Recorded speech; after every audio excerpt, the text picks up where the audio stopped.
Hellótok, így jövik. Ez pedig a Mit kaptam vízire második rész, egyben az utolsó.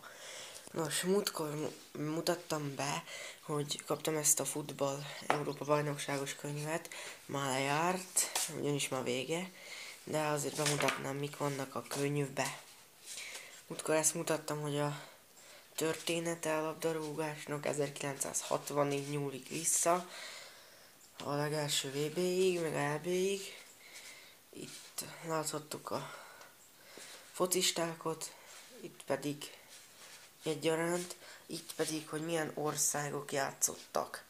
Nos, Albánia, Anglia, Ausztria, Belgium, Csehország, Észak-Írország, Franciaország, Horvátország, Írország, Izland, Lengyelország, Magyarország, Németország, Olaszország, Oroszország, Portugália, Románia, Spanyolország, Svájc, Svédország, Szlovákia, Törökország, Ukrajna és Wales.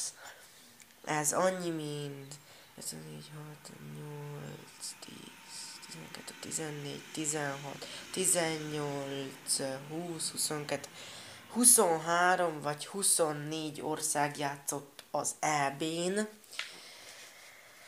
Itt a A csoport, ottan 4 ország játszott, és közöttük volt Franciaország, Svájc, Románia és Albánia. Jó, aztán jön a B csoport, ottan Anglia, Oroszország, Szlovákia, Wales. Ezután jött a C csoport, a harmadik, ott Németország, Ukrajna, Lengyelország, Észak-Írország. Ezután jött a D csoport, ottan Spanyolország, Horvátország, Csehország és Törökország játszott. Aztán volt még egy csoport, vagy 2, a E csoport, ottan Belgium, Olaszország, Írország, Svédország, és ezután követte a utolsó F csoport, Portugália, Ausztria, Magyarország és Izland.